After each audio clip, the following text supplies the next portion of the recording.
श्री कृष्ण भगवान की जय। नमस्कार।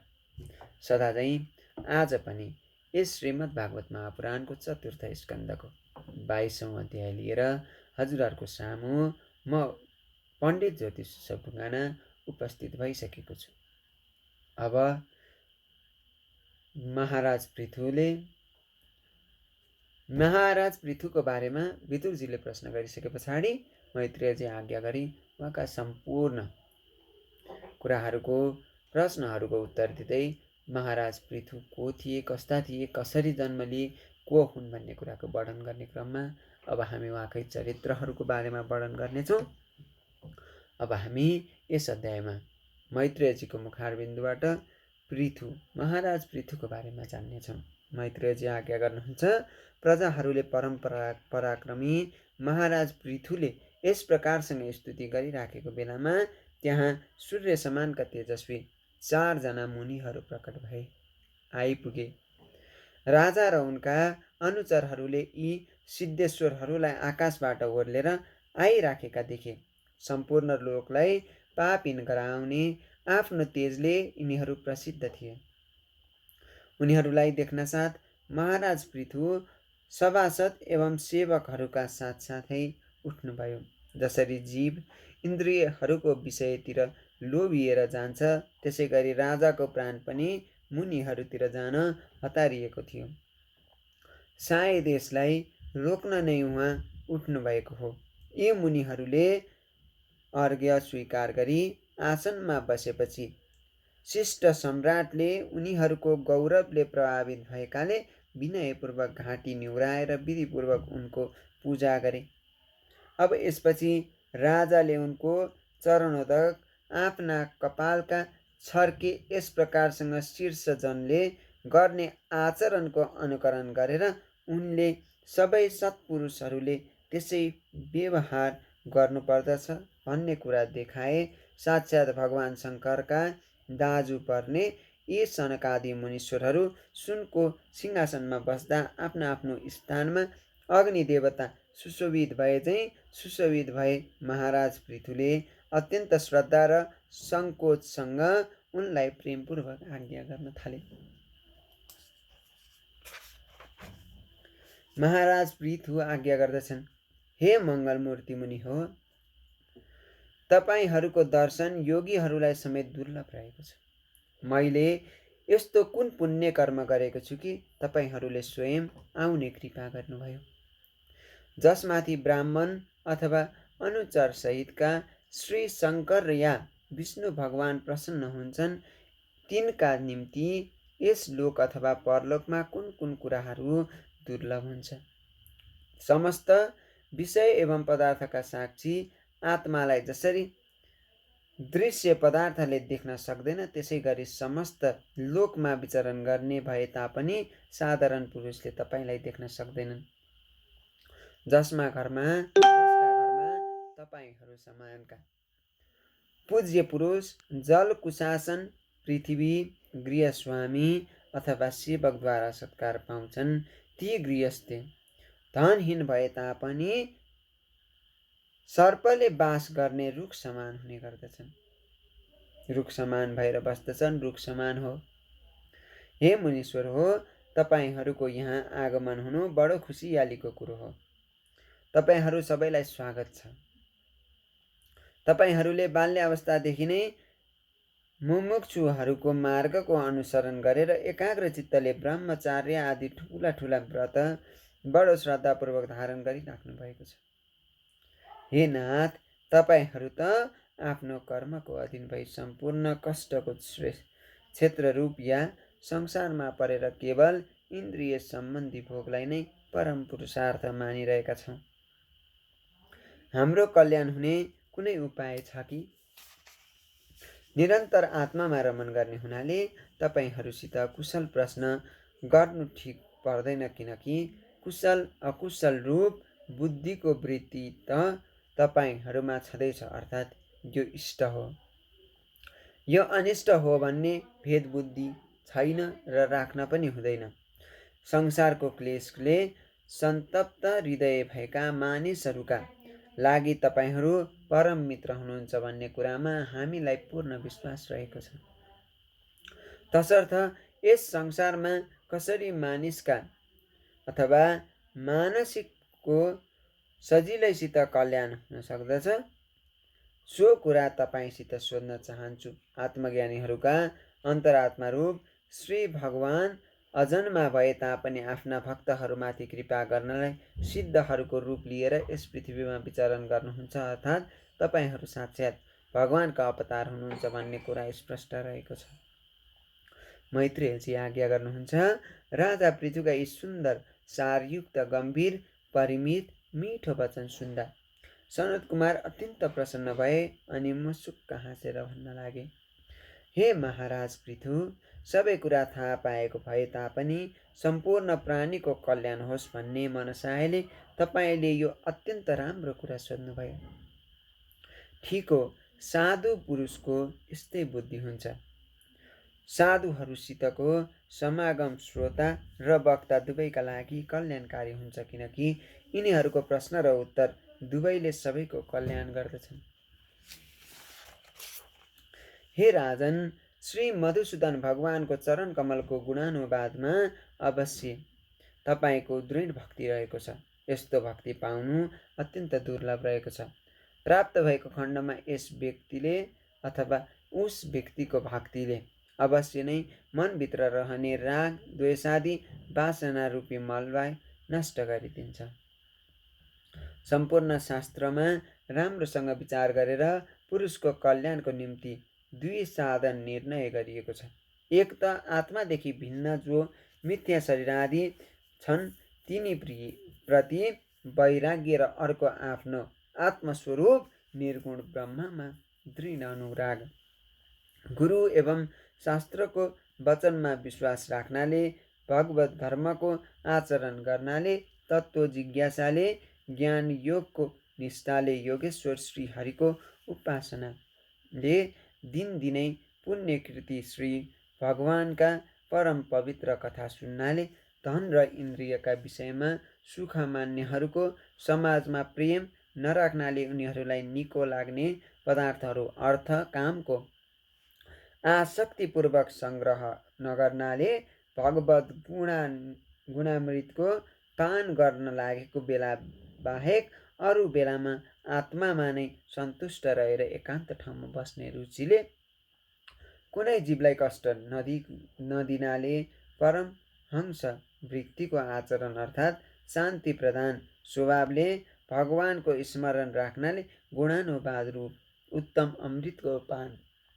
गर्नाले, निष्काम भावले अर्थात् कुनै प्रकारको इच्छा नराखेर यस नियमको पालना गर्नाले, कहिले पनि कसैको निन्दा नगर्नाले, आफ्नो मङ्गल होस् भन्ने इच्छा लिएर कुनै काम नगर्नाले अर्थात् मङ्गल र अमङ्गललाई एकनाश देख्नाले, सर्दी गर्मी अर्थात् प्रकृतिका परस्पर विरोधी नियमलाई समेत अथवा नियम सहने बानी गर्नाले, भक्तहरूको कानलाई आराम दिने श्रीहरिको गुणको बारम्बार वर्णन गर्नाले, बढिराखेको ईश्वरप्रतिको भक्तिको प्रभावले मानिसलाई कारण रूप सम्पूर्ण जड प्रपञ्चदेखि वैराग्य हुन जान्छ र आत्मस्वरूप निर्गुण परब्रह्ममा सजिलैसित उसको प्रीति हुन्छ, मिलन हुन्छ। परब्रह्ममा सुदृढ प्रीति भएपछि गुरु भक्त त्यो पुरुषको ज्ञान र वैराग्यको प्रबल वेगले गर्दा अविद्यादि 5 प्रकारका क्लेशले युक्त भएको अहङ्कारात्मक लिङ्ग शरीर वासना शून्य भएर जान्छ अनि तत्त्वज्ञानको उदय हुन्छ र यस तत्त्वज्ञानले आफ्नो आश्रयभूत लिङ्ग शरीरलाई ठिक त्यसै गरी भस्म गरिदिन्छ, जसरी कि बल्दो आगोले आफ्नो उत्पत्ति स्थान जुन काठ हो त्यसलाई जलाएर भस्म पारिदिन्छ, अर्थात् त्योदेखि रहित हुन्छ। यस प्रकारसँग लिङ्ग देहको नाश भएपछि सम्पूर्ण कर्म बन्धनबाट मुक्त भएको त्यो पुरुष जसरी स्वप्नावस्थामा देखिएका पदार्थ बिउजेपछि देखिन्, त्यसै गरी शरीर बाहिर देखिने घटपटादि र भित्र अनुभव गर्ने सुख दुःखादिलाई पनि देख्न छाड्दछन्। यस स्थितिमा अब पुग्नुको अगाडि यी पदार्थहरू जीवात्मा र परमात्माको बिचमा रहेर उनमा भेद गर्दथे। सारांश के हो भने मोहरूपी निन्द्रा गरेपछि निन्द्रा यो संसार स्वप्नको विषय जस्तै मिथ्या प्रतीत हुन आउँदछ। उपाधि स्वरूप अन्तकरण अर्थात् लिङ्ग शरीर रहेसम्म पुरुषलाई आत्मा इन्द्रियको विषय र यी दुवैको सम्बन्ध गराउने अहङ्कारको अनुभव हुन्छ। यसपछि त हुँदैन। 12 जगतमा समेत यसको प्रमाण देखिन्छ। जल ऐना इत्यादि निमित्त रहेसम्म मात्र पुरुष आफ्नो मुखको प्रतिबिम्ब र आफ्नो मुखमा अथवा सूर्य आदि अरू वस्तुको बिम्बमा र प्रतिबिम्बमा भेद देख्दछन्। जल वा ऐना नभएमा त यो भ्रम हुँदैन। विषयको चिन्तामा लागिरहने व्यक्तिका इन्द्रियहरू विषयतिर आकृष्ट हुन्छन् र यी इन्द्रियले पछिबाट मनलाई समेत आफूतिर तान्दछन् अनि बुद्धिको विचार शक्तिद्वारा क्रमशः शक्तिलाई हरिदिन्छ। विचार शक्ति नष्ट भएपछि पूर्वापरको स्मृति रहँदैन र समृद्ध स्मृति नाश भएपछि ज्ञान रहँदैन। यो ज्ञान नाश हुनलाई नै पण्डितहरू आफ्नो नाश आफै भएको भन्दछन्। आत्माको उन्नति नै मानिसको स्वार्थ हो। आत्माद्वारा आत्माको नाश भएपछि त यो भन्दा ठुलो हानि अरू के हुन सक्छ र? किनकि यही आत्माले नै सबै वस्तु प्रिय हुन्छन् अर्थात् आत्मालाई नै सुख होस् भन्ने हेतुले नै मानिसले सबै काम गर्दछन्। धन र इन्द्रियका विषयको चिन्तन गर्नाले मानिसका सबै पुरुषार्थलाई नष्ट भएर जाने वातावरण गर्दछ। किनकि यिनको चिन्ताले त्यस्तो ज्ञान र विज्ञान यी दुवैदेखि भ्रष्ट भएर विश्रादी स्वाथर योनिमा जन्म लिन्छ। तसर्थ अज्ञान रूप घोर अन्धकारलाई पार गरौँ भन्ने इच्छा भएकाले कहिले पनि विषयहरूको सङ्गत नगरोस्। किनकि यसले धर्म अर्थ काम र मोहको प्राप्तिमा ठुलो बाधा पुर्याउने गर्दछ। यी 4 पुरुषार्थमा पनि मोक्ष नै सर्वश्रेष्ठ मानिन्छ। किनकि अरू 3 पुरुषार्थमा सदाकालको भइरहन्छ। प्रकृतिमा गुण क्षोभ भएपछि उत्तम अधम जति पदार्थ उत्पन्न भएका छन् तिनमा कुनै पनि कुशल पूर्वक रहन सक्दैनन्। किनकि उनको इच्छालाई सर्वसमर्थ कालले कुल्चिरहन्छ। अन्ततः हे राजन, जुन भगवान देह इन्द्रिय प्राण बुद्धि र अहङ्कारले ढाकिएका समस्त स्थावर जङ्गम प्राणीहरूको हृदयमा जीवको नियन्ता रूपले सर्वत्र साक्षात् प्रकाशमान भइरहेका छन्, तिनलाई तिमी म उनै परमात्मा हुँ भनेर सम्झ। जसरी मालामा सर्पको भ्रम हुन्छ तर विवेकको उदय भएपछि त्यो भ्रम मेटिएर जान्छ अर्थात् त्यसमा सर्प बुद्धि रहँदैन। त्यसै गरी कार्य कारण रूप यो सम्पूर्ण प्रपञ्च विवेक भएपछि परमात्मामा मिथ्या प्रतीत हुन्छ। किनकि परमात्मा नित्य अथवा सत्य छन्, शुद्ध एवं बोधरूप अथवा सदैव मुक्त छन्। यसै कारण गुणमय कर्मले गर्दा मिलन भएको प्रकृति अर्थात् मायादेखि अलग रहेका छन्। म उनै निर्गुण निराकार ज्ञान स्वरूप भगवानको शरणमा छु भन्ने भावना गर। भक्त साधुजन ती परम पुरुषको चरण कमलको औँलाको कान्तिको ध्यान गर्नाले अहङ्कार रूप यो हृदयको गाँठोलाई जतिको सजिलोसँग फुकाउन सक्दछन् त्यत्तिकै सजिलोसित सम्पूर्ण विषयदेखि आफ्नो मनलाई हटाएका एवं इन्द्रियको वेगलाई रोकेका योगीहरूले समेत सक्दैनन्। अर्थात् ज्ञान मार्गको उपेक्षा भक्ति मार्गले ईश्वरको प्राप्ति सजिलैसँग हुन्छ। तसर्थ तिमी पनि शरणागतको रक्षा गर्ने उनै वासुदेवको भजन गर।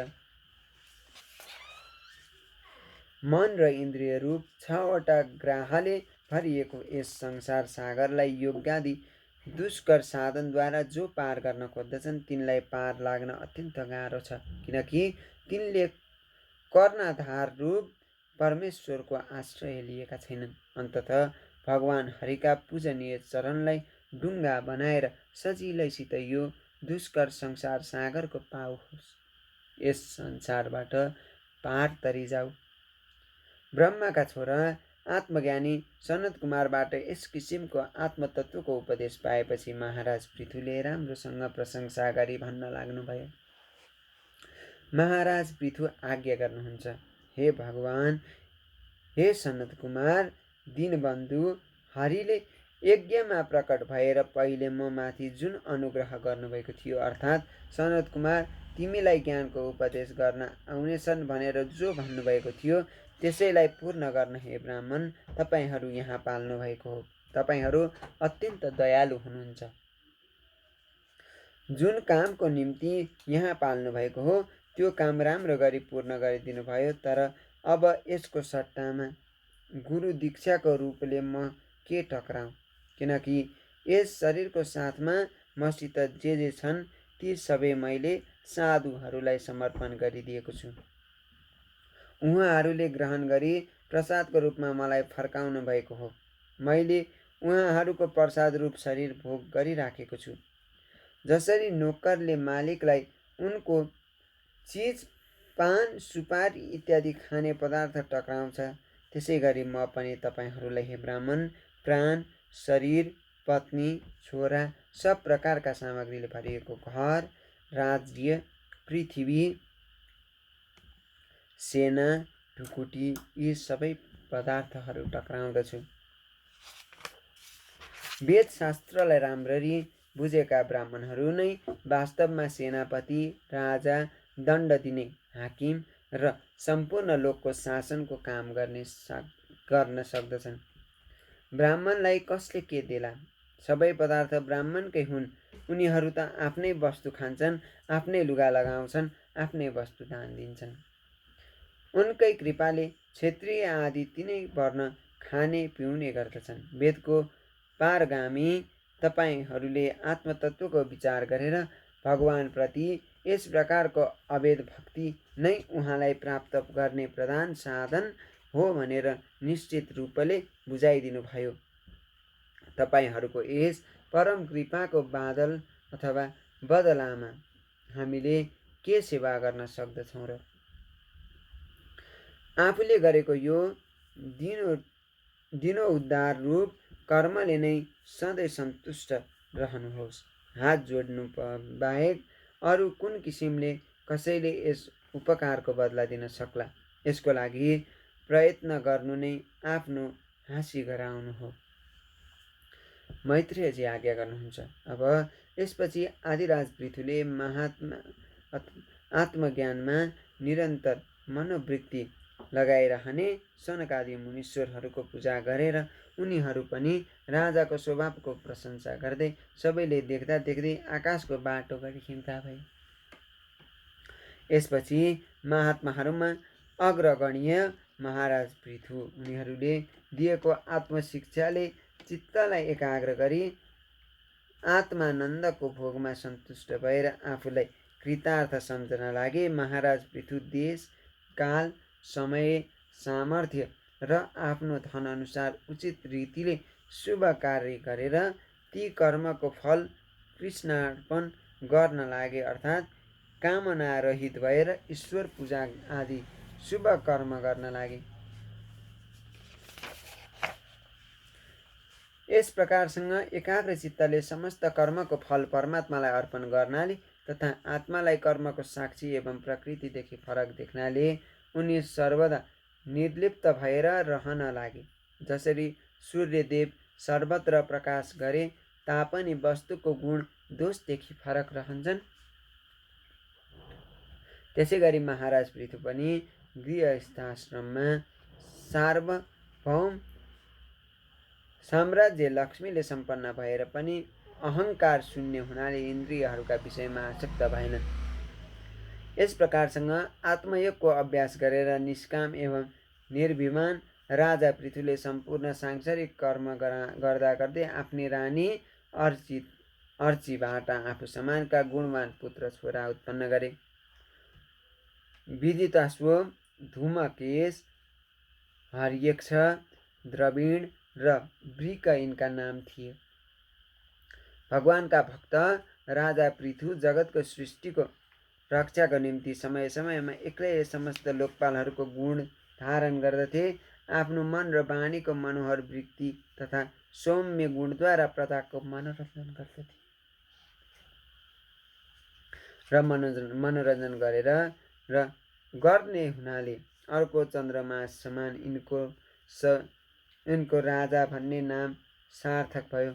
जसरी सूर्य गर्मीमा पृथ्वीको जल तानेर फेरि वर्षाकालमा त्यसलाई पृथ्वीमा वर्षाउँछन् र आफ्नो किरणद्वारा सबैलाई ताप्दछन्, त्यसै गरी यिनी पनि कर रूपले प्रजाको थन लिएर त्यसलाई दुष्काल आदिको समयमा मुक्त हस्तले प्रजाको हितमा लगाइदिन्थे र सबैमाथि आफ्नो प्रभाव जमाइराख्दथे।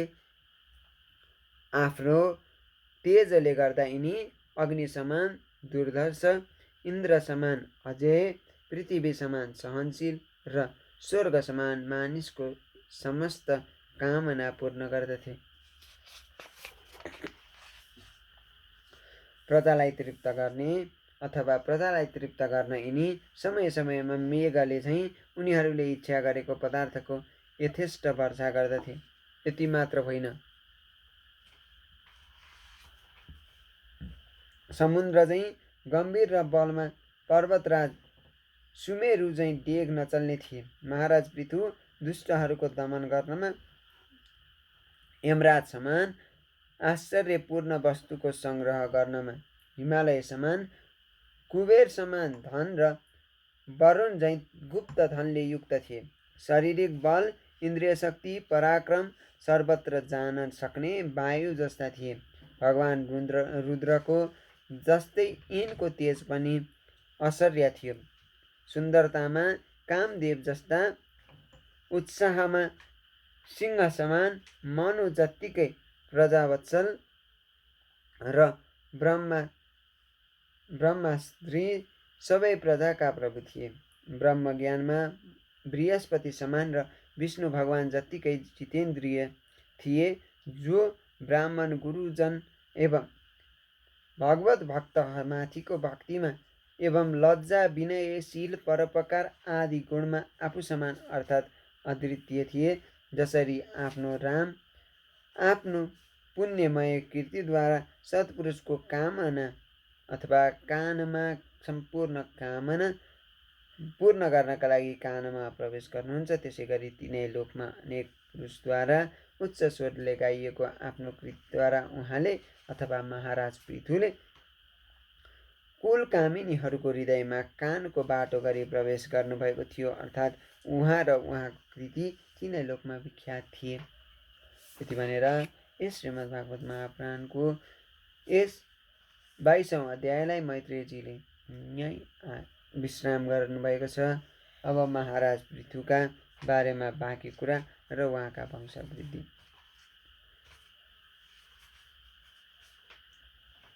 सृष्टिको व्यवस्था गर्ने, स्थावर जङ्गम समस्त प्राणीको जीविकाको निम्ति सुविस्ता गरिदिने महाराज पृथुका यी चरित्रहरूको बारेमा हामी आउँदो 23औं अध्यायमा वर्णन गर्नेछौँ। तबसम्मका लागि बिदा चाहन्छु। जय श्री कृष्ण, जय श्री राधे।